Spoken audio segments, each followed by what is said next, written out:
Welcome, everyone. We'll get started shortly. We're still letting people in from the waiting room.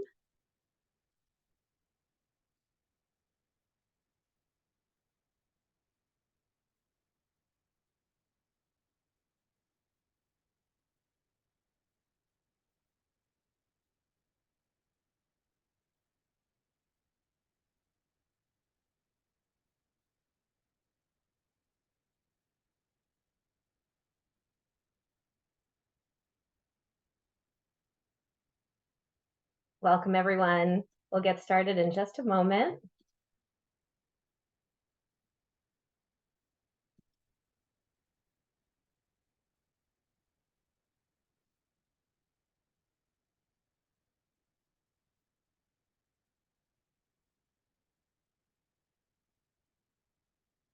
Be good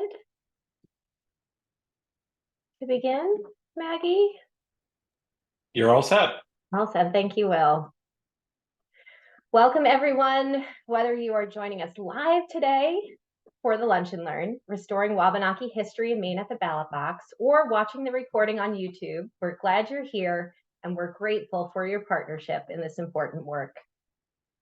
The Wabanaki, the Holton Band of Maliseet Indians, Mi'kmaq Nation, Passamaquoddy Tribe, and Penobscot Nation are the original people of the place we now call Maine. Ambassador Maulian Bryant is the tribal ambassador for the Penobscot Nation and advocates for policy changes at local, state, and the federal levels of government, including, but definitely not limited to, tribal self-determination. She serves as board president for the Wabanaki Alliance, which works to advance recognition of the inherent sovereignty of the Wabanaki nations. She co-chairs the state's permanent commission on the status of racial, Indigenous, and Maine tribal populations, and co-chairs the Maine Climate Council's Equity Subcommittee. And in fact, my daughter told me that she was also at her high school on Wednesday to make an educational presentation, and that Ambassador Bryant was so good. I am infinitely impressed and humbled by Ambassador Bryant's tireless advocacy and equanimity. Ambassador, it is a true honor to welcome you today. You may have noticed that I am not Kathleen Neal, our usual Lunch and Learn host. Don't worry, Kathleen will be back next week. My name is Maureen Druin, and I am Executive Director of Maine Conservation Voters and Maine Conservation Alliance, and our Political Action Committee, Maine Conservation Voters Action Fund. Our organizations represent more than 13,000 members and supporters dedicated to protecting Maine's environment and our democracy. MCA does that through education, collaboration, and advocacy, and MCV by influencing public policy, holding politicians accountable, and winning elections. And Maine Conservation Voters Action Fund is a tool that we use on that last piece about winning elections. Since 2020, this weekly online Lunch and Learn series has helped us advance all of these goals, creating a shared space to explore Maine's environmental and social history, policy priorities, the climate action movement, and much more. The movement for tribal self-determination has been the focus of many Lunch and Learns, and actually Ambassador Bryant is a regular, and you can find them all on Maine Conservation Voters YouTube page. Probably pretty obvious, but to be crystal clear, our organizations support the recognition of the inherent sovereignty and self-determination of the Wabanaki nations. This support is guided by our commitment to equity and our understanding of the intersectional problems we face and how advancing social justice and civil rights also helps protect our environment. Tribal sovereignty is at the heart of this. And just a few technical notes for today's program. Ambassador Bryant will share some opening remarks and a brief presentation, and then we'll use the bulk of our time together for your questions. Please send your questions to me or Maggie Summers through the chat as they occur to you. We'll compile all the questions, synthesize those with similar themes, and ask as many of them as possible following the presentation. We ask that you not message the speaker directly, as we want their focus to be on the program, not on the chat box. And if you have any technical difficulties, please message Maggie Summers. This event is being recorded, and the video will be posted on our website later this afternoon, along with recordings of all of our previous Lunch and Learns. Thanks again for joining us. Let's get to it. And Ambassador Bryant, I am truly humbled and honored to welcome you. The program is now yours.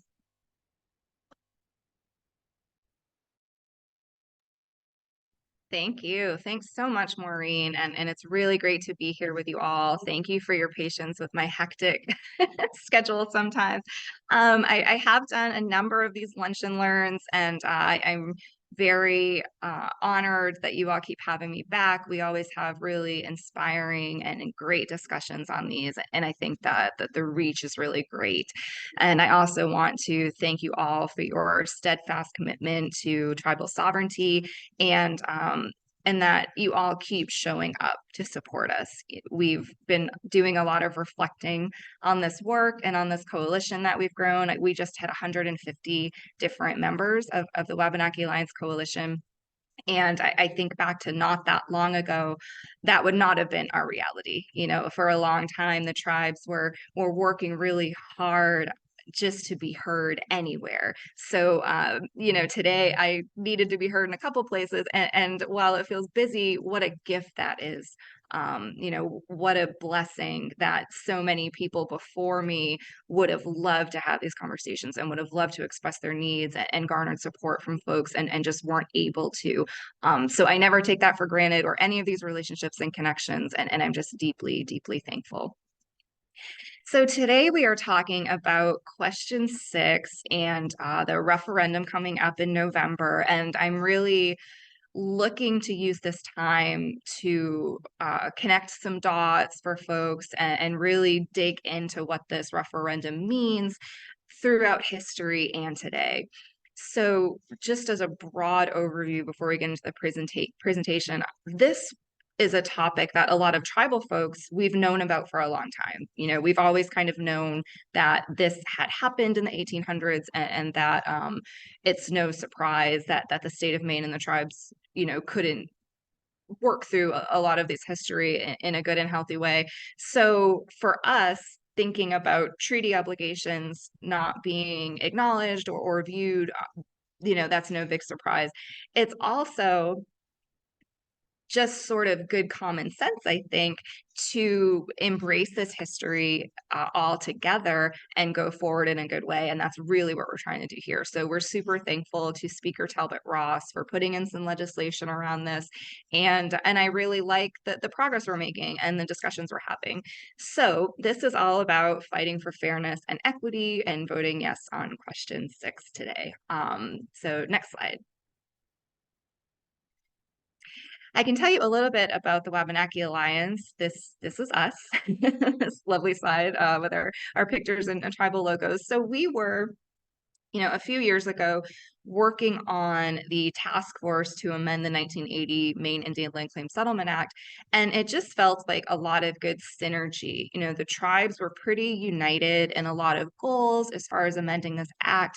And while we all are geographically pretty spaced out and have our own distinct communities and, you know, different journeys we're on in our tribal nations, there are some things we have in common as Wabanaki people. And when it comes to our culture and our languages and our histories, we find a lot of common threads.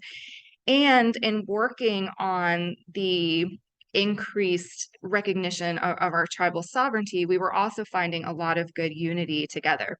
So we formed the Wabanaki Alliance in 2020, and I've been so excited to see this work unfold. And it kind of started as the tribal leaders getting together and trying to, you know, plan some strategy and pulling in folks here and there in a real grassroots way. And it's become such a powerful network of different allies, friends, and neighbors throughout our homelands wanting to show up and help this effort and support us. And I think we've made lots of good progress that we can certainly get into in the question and answers if we want to talk about other legislation and bills. But I'm just really, thankful for the tribal leaders currently serving on the board. We have Vice President, Vice Chief Richard Silliboy from the Mi'kmaq Nation. We have Ambassador Crofton McDonald from the Holton Band of Maliseet, and we have Representative Aaron Dana from the Passamaquoddy tribe. So I think this is also a good time to point out that part of tribal sovereignty is deciding how you will be represented in government. So you do see a sort of variety of things happening. In 2015, the Penobscot and Passamaquoddy both pulled our representatives from the legislature due to the increased tension in the relationship and not feeling like it was equitable. And the Penobscot started the ambassador role, which I am so happy to be appointed to since 2017. And the and the Passamaquoddy decided to re-elect a representative, and they first elected now Chief Rena Newell, former tribal rep Rena Newell, who did some fabulous work, and now their communities alternate every term who gets to go serve. So she was from Spike, Rep Dana is from Adagmiguk, and now he is doing some great work as well in the House and on the Judiciary Committee. So here is the members of the Wabanaki Alliance, and of course we have our executive director, John Diefenbacher-Krall, who does a lot of the coordinating of our coalition and tending to a lot of those relationships, and does a great job. Next slide. So question 6, and I think we have the actual question a couple of times in the slideshow, but basically what happened was there have been a couple legislative efforts to try to do what we're doing right now. And because it's a amendment to the Constitution, even though it just deals with printing, which we'll get into a little bit, it does need 2/3 in each chamber. It needs to go to a full referendum, and it hasn't quite reached that point before now. So this is exciting. We had a strong bipartisan, nearly unanimous committee vote on this bill. We had great nearly unanimous support in each chamber. So this is something that Maine lawmakers are very much behind in both parties, and it's had a nice trajectory so far as we look towards November. So next slide. Why is this important? So printing the full Maine Constitution ensures that we have a transparent government. And I talked a little bit about the support Republicans and Democrats are getting behind this. I can't think of many issues going on right now where we have Democrats and Republicans agreeing on things. So I think that it really is sort of a common sense thing. People understand the history, commitments, and obligations governments made to the Wabanaki tribes is essential for a healthy relationship between the Wabanaki and the state of Maine. And, this last bullet kind of says why we were written into the Maine Constitution. So when, we'll get into the history a little bit more, but these treaty obligations that aren't currently printed were in the original Constitution, and we'll get into, I guess, when they were taken out. We're not so clear on the why, but it's important to tribes to have these back in the printing, because you need to be a sovereign government to enter into treaties. So the fact that we were recognized as sovereign nations at one point, that is significant. No matter what's in the treaties or what's in effect, and we can get into that, that feels right to us to have this shown. So here's the history of it. Maine separated from Massachusetts in 1820, became a state as part of the Missouri Compromise. The process of Maine becoming a state first required legislation by Massachusetts called the Articles of Separation. So those articles are the parts that were removed from the printing. And I've done a little bit of reading on this, and it seems as though the governor at the time thought that they should come together and make the Constitution more accessible, more readable, and clean it up a little bit. And I've done some reading of different things, and it seems like there wasn't much pointing to the fact that he didn't think highly of the tribes, but there's also sort of this idea permeating history that nobody in state government thought the tribes were worthy of having treaties with at that time, or even registered on any kind of scale of importance. This was years and years. So this 1875, and these treaties were included in 1820. So we were removed a little bit from the original printing. So by that time, a lot of this land had been taken, a lot of this, I guess, harm had been done, and the tribes were at a very kind of diminished place. So there's sort of these feelings of, well, they must have taken this out or not have it printed. It is in, just not printed. It must have been done because of racism, but there is kind of this feeling of a lot of racism was happening anyway, and they wouldn't have needed that to feel empowered to take this out. And then there's other stories about people that served on this commission and all this sort of thing, which is interesting, and some of it's, you know, kind of juicy. But we can get into that further too. So these are the other sections that aren't printed right now. Some logistical things, section 1 and 2. And then section 5 is this section that talks about Maine would perform all the duties and obligations of Massachusetts towards the tribes. So that is the meat of what we're talking about, what the tribes would like to see back in the printed version of the Constitution. Next slide. So this is what we're looking to do. Article 10, sections 1, 2, and 5 would be printed once again, and they are technically in the Constitution right now. They're just not in the printed versions that we have. And one of the legislative efforts previously, I believe it was a Maliseet tribal rep, tried to accomplish this, and I think the end result was a resolve that the Secretary of State needed to at least put this somewhere for folks to read it. So I do think you can go read these, but they're not like readily available in the printed versions of our Constitution.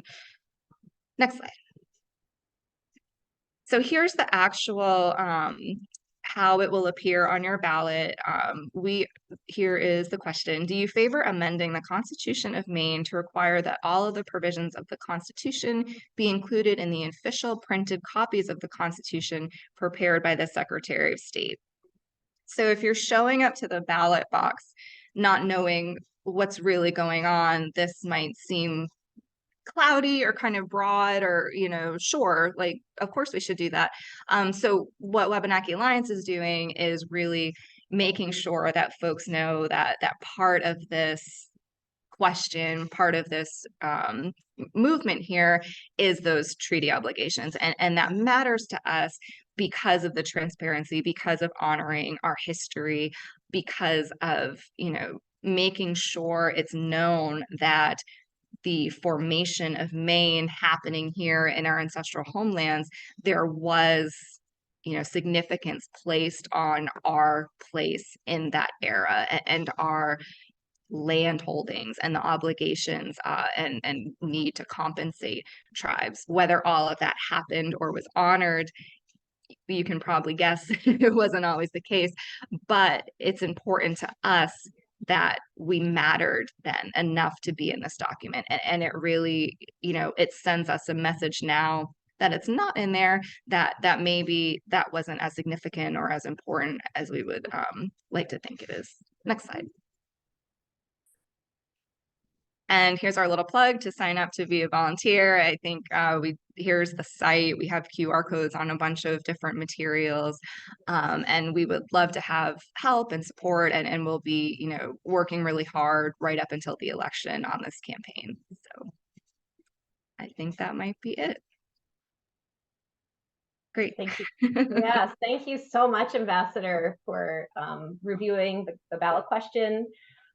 We have a lot of questions that have come in, and I think like a very basic one is that this really seems to be about fairness and transparency and accuracy.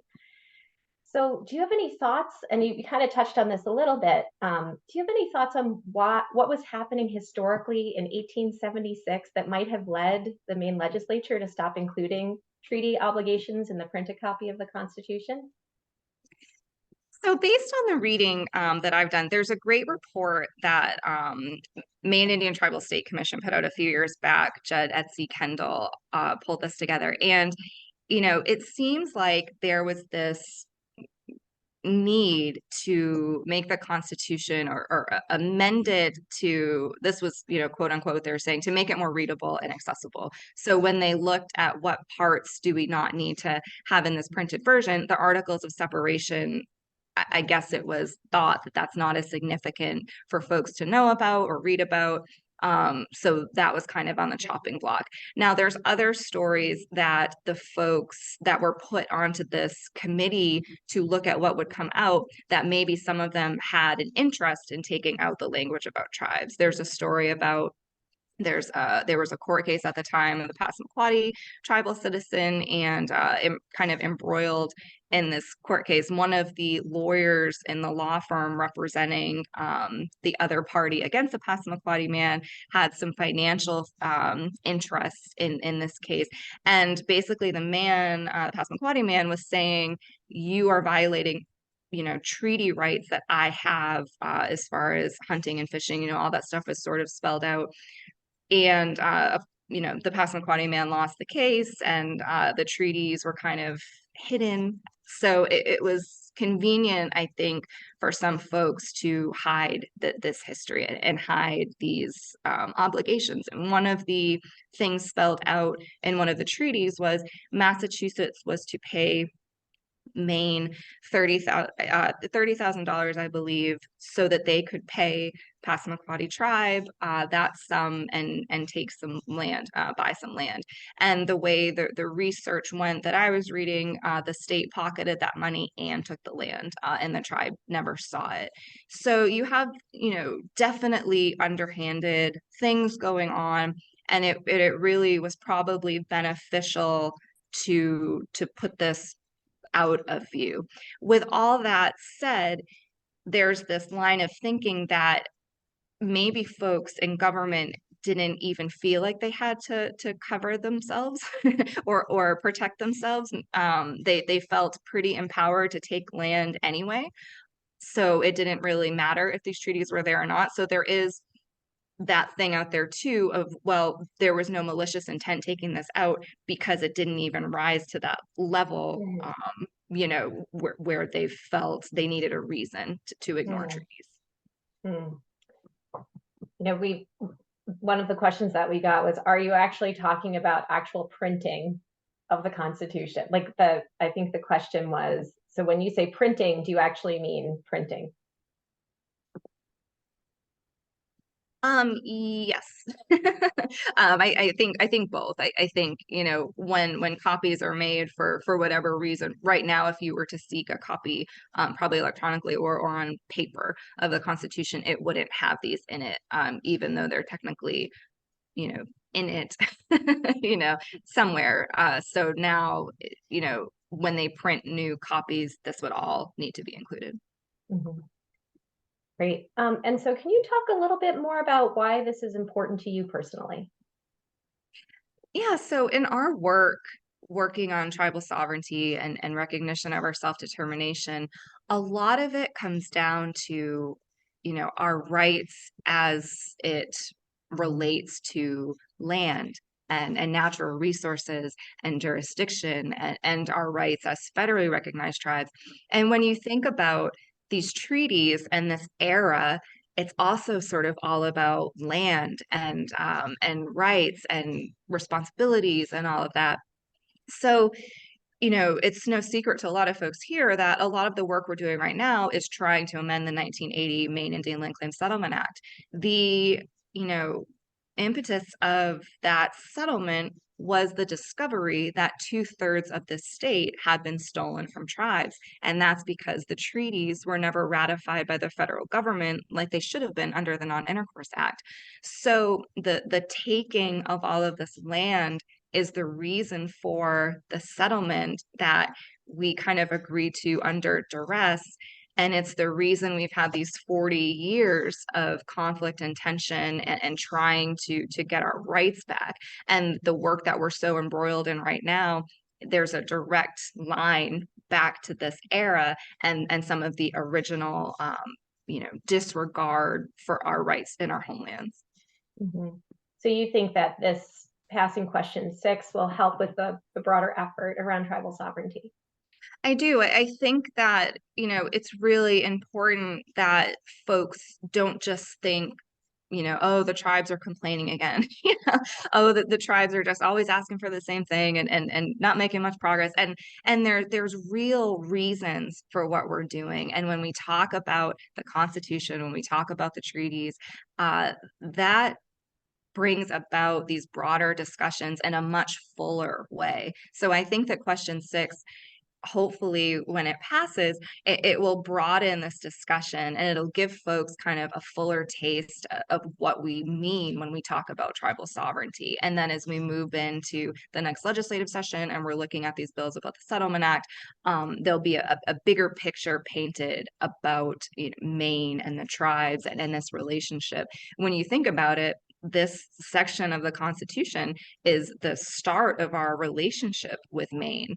So we should see that and know about it. And it doesn't just help the tribes, it helps everyone in Maine, because the only way we can work well together and make progress is if we all know our whole history.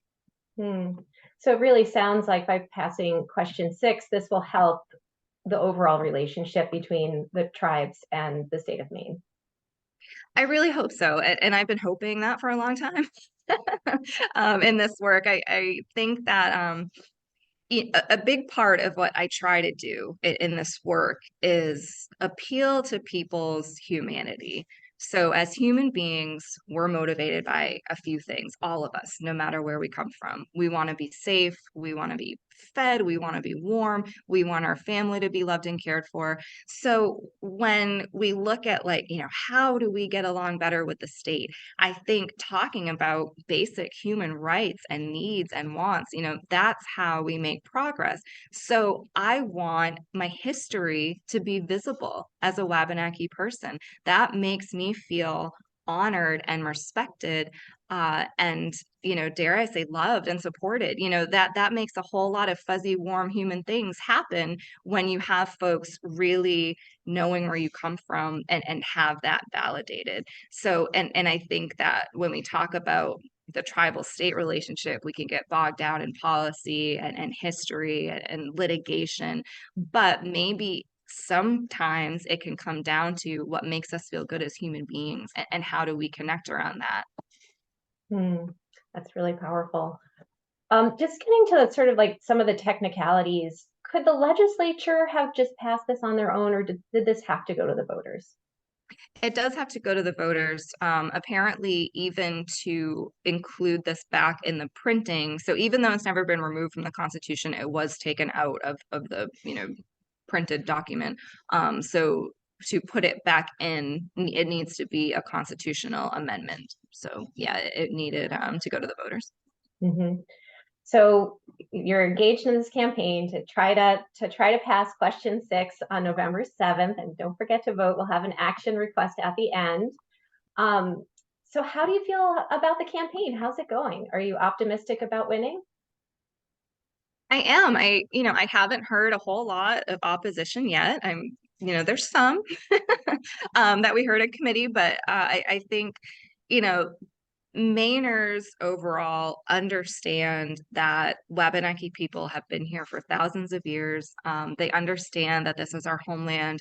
And I think, I dare say they understand that we haven't been treated fairly a lot of the times. So whether that looks like, they empathize and they want to help and they want to do what they can, or if it looks like, well, tough for them, I'm going to keep living my life anyway. I think they do get it, a lot of them. So hopefully when it comes down to voting on this, it can be a question of, common sense and transparency and respect and just sort of a no-brainer, hopefully, when we get there. But I do feel good about it. And a lot of the conversations that I've had so far, people are saying, of course, we want this printed and it should have happened a long time ago. You also talked at the beginning about the bipartisan support and how this was passed unanimously in the legislature. So is there any organized opposition that you've seen so far about to oppose this question? I haven't seen a campaign against it. The opposition that we had in the committee was from the governor's office. I believe they were the only ones that put in opposition. And it was basically this might be confusing for Mainers. They might feel that, by having this referendum question, it means that that wasn't in the Constitution and now we're putting it in instead of just this question and printing it. So that's why I think we're being very intentional and explicit in explaining exactly what it is. And then there was, language about what I mentioned earlier of this wasn't taken out to be to cause harm or wrongdoing to the tribe. It was, sort of, nobody knows exactly why, but the language says it was to clean it up. And it the opposition testimony cites the Mitzik report that talks about, this wasn't done in animus because the state had already done A, B, and C and didn't feel it needed an excuse. And that was in the Mitzik report, not the governor's testimony, but they did cite the Mitzik report for some of it. Thank you. So can you talk a little bit more about some of the tactics that you're pursuing to pass this ballot question? And you talked about the Wabanaki Alliance. Is the Wabanaki Alliance the main entity that's pushing that this year? Or do you have other vehicles or mechanisms that are driving the campaign?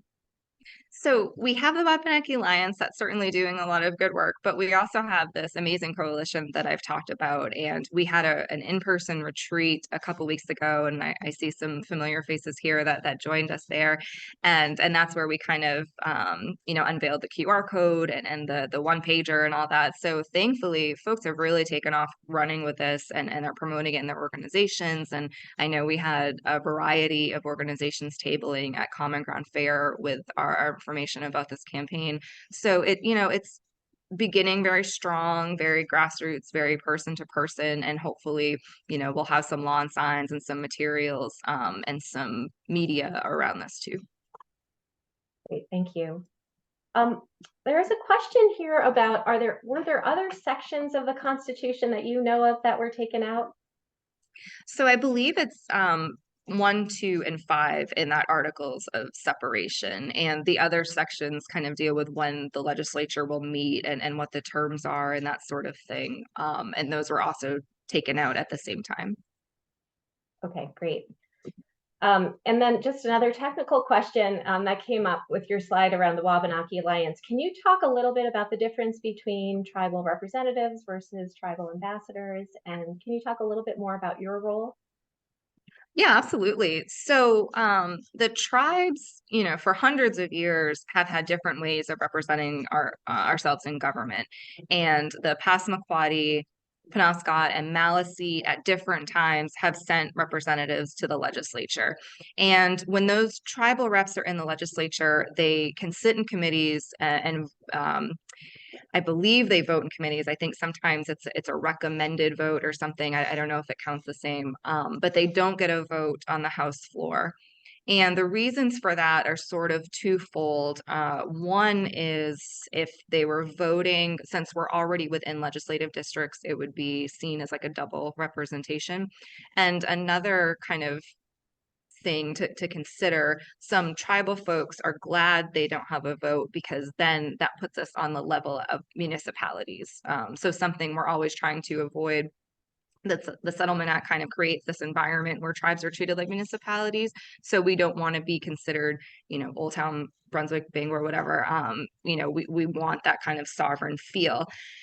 All that being said, sometimes, it feels not that satisfying to see tribal reps putting in a lot of effort and passion and giving speeches and sponsoring bills, and then they don't get to have that final say. So I think there's pros and cons to all of the situations.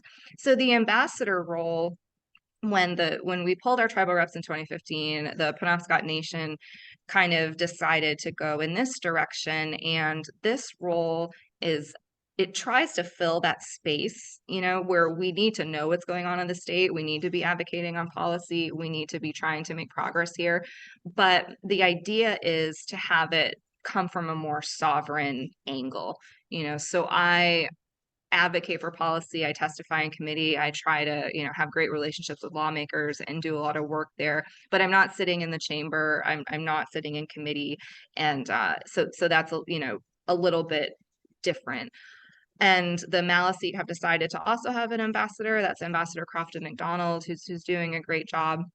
And then the Mi'kmaq Nation, they've traditionally used their chief and vice chief to do a lot of the political work. So Vice Chief Richard Syllaboy, you'll see him around the State House quite a bit, and Chief Peter Paul. And the chiefs and vice chiefs from different tribes do weigh in and do a lot of this work as well.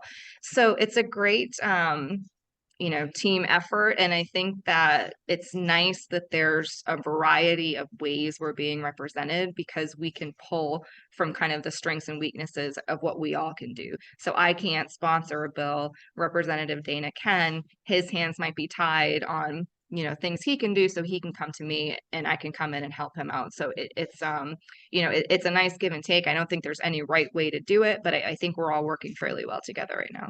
Mm-hmm. Yeah, and I've certainly noticed that in our work with you. And one thing that I really admire about you, Ambassador, is your optimism and your hope and your perspective. And so could you just talk a little bit more about, you could put it in the context of this campaign or the broader work that you've done, but what is most encouraging to you right now? What is most encouraging about this campaign? And how do you draw on that optimism, that optimism that I so often see? So I will be 40 in May. So I'm hanging on to my 30s with like my pinky fingernail. I'm almost there. But so I guess I'm young in some senses, old in others, but I've been at this for a very long time. And I started as a teenager. I got worked up, angry, activated around Indian mascots. I wanted to make a difference. I wanted to talk to people about it. So that was, kind of what sparked me. I was also so fortunate to have family doing tribal leadership. My great aunt Donna Loring serving as our legislative representative, my father Barry Dana serving as our chief. I had a grandmother who was a tribal clerk. I had a grandmother on tribal council. The bug bit me very young around a lot of this, and at that time, I saw such deep inequity. It was not fair. The systems were so oppressive. I watched my dad be sentenced to jail for not turning over court documents to paper mills. I watched, my aunt Donna struggle a lot of the times in the legislature, and some of her huge accomplishments. Nobody really knows behind the scenes just the anguish and why aren't these people listening? How many times I have to explain just basic things about my people and my history and my humanity. And this is a Vietnam War veteran, a brave, distinguished, honorable woman, still having to feel that frustration. So when I think about back then and the things that I saw, there was also good. I watched a bill pass from Passamaquoddy Rep Donald Soktoma to outlaw a racial slur against Indigenous women on place names. And I remember I was a teenager testifying on that bill, and I had already been called that word in a hateful context by a kid I went to high school with. And I listened to all of the testimony from all of these Indigenous women, and some of them had been subject to hate crimes and detailing really horrific things. And then the law passed, and it wasn't about political parties. It was about human experience and human pain, and trying to work together to make things better. So I remember as a very young person seeing that contrast of things aren't fair, things are oppressive, things need changing, but change can happen. It just takes time. And I've had some time now, and I've I think grown a lot in this role, and you need a healthy amount of patience and empathy. And I think there's a way to work with most people. I think most people in their heart of hearts aren't racist, aren't bigots, aren't, out to hurt people. They've just come from a very different place. And the way we get to a more shared space is by sharing these stories and talking about our experiences. So, I have two kids who are teenagers and one kid in diapers. So apart from being exhausted, I'm also kind of constantly thinking about what the world is going to be like in 10, 20, 30 years, because I have, this widespread of children. So I think I have to be optimistic, and I have to keep working because they need me to keep making things better. Thank you so much for sharing that. And one of the questions in the chat, which directly builds on that, is what vision are you building towards 10 years from now? What do you hope to see in 10 years? When Iris is not quite a teenager, but a tween. Yeah. So yeah, my kids are 16 months and then 14 and almost 17. My oldest daughter will be 17 in November. So when I think 10 years from now, a lot of people, when we lose on a bill, when a bill doesn't go our way, when we don't get the veto override, when we don't get what we're looking for in this moment, I always have to think about how far we've come. So in 2015, when we pulled our legislative representatives, former Governor LePage had just rescinded a tribal consultation order. That was sort of our last straw. So, the state government was basically telling us, yes, we know we're embroiled in this litigation. We know all this other stuff is going on. We don't even care to talk to you about it. So now, while we haven't gotten down to really amending that settlement act, we have passed things like 585, where we've started that collaboration process again. We have banned Indian mascots and changed Columbus Day to Indigenous Peoples Day. We have extended vow provisions. Those things have happened. So when I think about 10 years from now, I think we're going to have federal Indian law applying in Maine. I think we're going to have so many more resources in our communities. We're going to have tribal businesses doing much better and growing and pulling in surrounding towns. I do think we're going to break free from a lot of those shackles of the Settlement Act. And I think, all this chipping away at a state and federal level, it has to pay off. It's not going away. We are getting there. I can't wait. Can't wait for that. And I do also believe that we will get there. And I've been so impressed with the movement, especially around tribal sovereignty. Just turning back to the voters and question 6, what questions do you want voters to ask themselves as they are considering this question? And what do you hope voters learn? Well, I hope that folks, look at the question and give it kind of a double take. Like, why are we amending the Constitution to look at the whole Constitution? That's kind of a head scratcher for some, maybe. So I hope that folks, notice our Yes on 6 campaign and notice that tribes are involved in this. And then I hope it sparks kind of more interest in what we're working on now. And I hope that we can directly link this campaign to the Wabanaki Alliance efforts and get people learning about Wabanakis in Maine, and not just in a political sense. Our communities are really robust and we're doing a lot of good work. So I think increased visibility is good all around. And I hope that's what comes from it. Great. So what else can people be doing outside of voting in November to support you in this effort? Yeah, check out WabanakiAlliance.com. We have a very large coalition of individuals and organizations. If you'd like to get roped into what we're doing, it is sort of a commitment, but we'd love to have you. And no matter what level you can support, I think you could find a way to either donate or knock on doors or canvas with us and for us, and just get connected and volunteer if you have the time and capacity. We'd love to have you. And so just going in on the Wabanaki Alliance a little bit further, so you chair that board. I do, yeah. And so can you tell us a little bit about that experience chairing that particular board? Yeah, it's such an honor. We all just happened to be tribal leaders at the time in 2020 when we formed it, and we had a few meetings, and we knew we had to choose officers.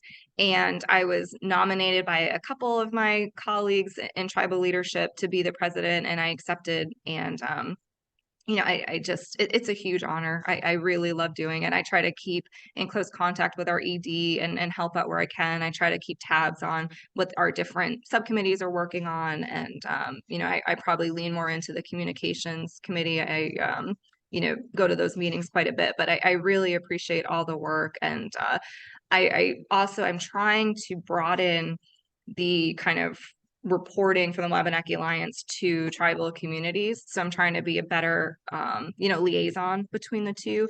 And over the summer and fall, all of the tribal communities have sort of community celebrations. And I'm really happy that we have, sort of great volunteer, Barbara Baker, who volunteers in our coalition, and she tabled at every single community gathering in all of our communities. And I joined her at Penobscot, and I think different tribal citizens and leaders joined her at other places. So that really helped us out quite a bit in my goal to try to make that connection a lot better. I think this would be a good opportunity to just, someone wanted to say something nice to you in the chat, and I'm just going to read it. And it was Ambassador Maulian Bryant's persistence, strength, and fortitude was already so inspirational to me. So the fact that you're clinging to the remnants of 30-something is remarkable. So I just wanted to share that comment from someone in the chat. There are also quite a few questions and maybe some confusion about the state's relationship with the tribes as it relates to the legislature. So you talked about the tribal representative seat. Is that something that the Penobscot Nation might consider going back to? Is that something that the legislature would have to change again?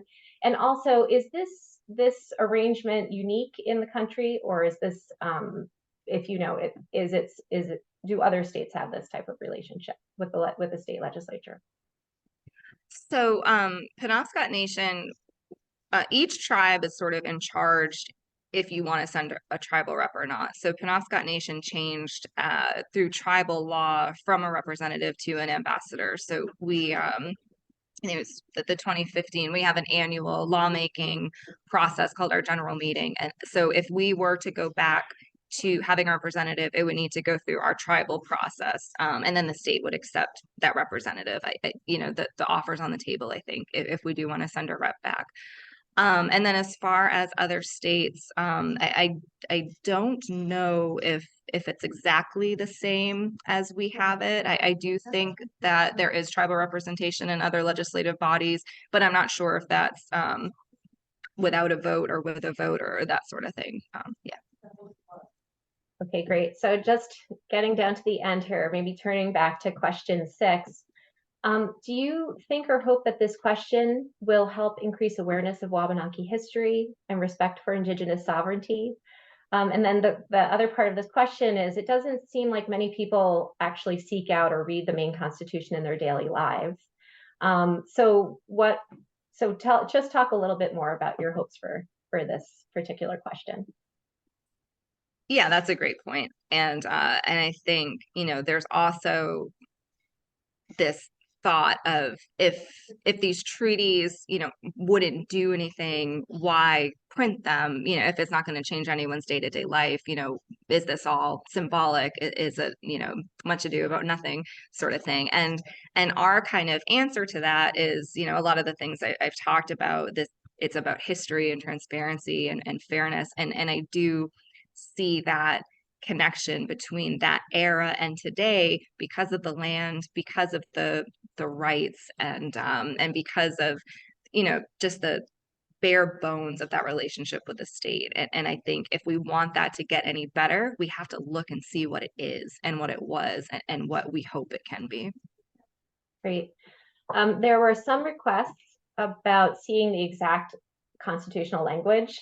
Is there a place, and maybe this is a question for Will or Maggie, and we'll certainly put it in our email that goes out to everybody who attended today, but is there a place where we can go?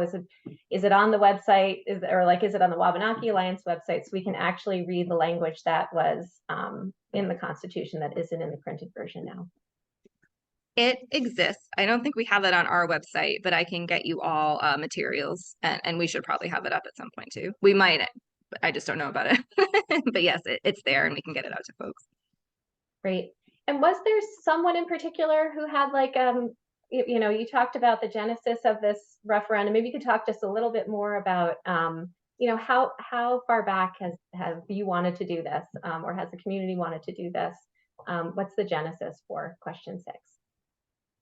Yeah, I think that we've kind of always been caught up in other things. Not that this isn't important, but there's been such a focus on just getting some of these very basic rights back and amending that Settlement Act. But this has always been there. And I know that I think it was in 2017 they had tried to do this, and maybe one other time before that, and it didn't quite get through. So this time around, there were bills put in by Speaker Talbot Ross and actually Senator Rick Bennett had also put a bill in, Republican from Oxford, and he withdrew his bill to focus on the speakers. But I thought it was cool that it was bipartisan from the beginning, that somebody from each party noticed that this was wrong. And where I first, because we had always known about it in tribal communities and talked about it, and it was during the primary for the first election of Governor Mo, so back in like 2017 or so, we had a candidate forum at the Penobscot Nation, and a couple of the candidates at that time had approached me and wanted to talk about the Constitution and knew about this. So that was sort of the first time I knew that folks other than tribal people might be talking about this and thinking it wasn't fair and thinking that this should be printed. So it's been a few years now that I've known that people throughout Maine actually cared and wanted to help. And I'm really glad that we're this far along in it now. Great, thank you. I think we're going to turn to action, but before we do that, Ambassador Bryant, thank you so much for being here. What would you like to leave us with? Oh, thanks for having me. It's always a pleasure, and I'm so glad we made this work today. And I see lots of familiar faces and names, so it's great to see you all. And I see you a lot in my travels, a lot of you. So, I never take it for granted that people want to talk about this stuff, want to help. And when you think about it, Wabanaki people are a very small part of the population here, so nobody really has to care. So it speaks a lot to, that feeling of that shared humanity, that people keep showing up, keep wanting to help. And I welcome it with open arms, and I'm really thankful. Well, we're very thankful for you, Ambassador, and really honored and humbled to have you here. And just, I am amazed at your busy schedule and how you keep up with everything, and you do it with such grace, and being a mom of three beautiful children too. So thank you. Thank you. And then just turning to our action, please stay informed and take action. We would really love for you to sign up to Phone Bank in support of question 6. Maggie put up this excellent QR code that will take you to the site. We'll also include this in our follow-up email to everybody, so you have this information. And we also ask you to pledge to vote and vote in favor of question 6 on November 7th. Thank you. Next week, Kathleen Meal will be back. I think we need to go to there we go. The next slide. Thank you so much. And next week, we have 2 folks who will be joining Kathleen Meal. She'll be back for a program called Maine's 21st Century Farmers. Thank you so much. Enjoy this lovely fall weekend. And thank you so much again, Ambassador Bryant.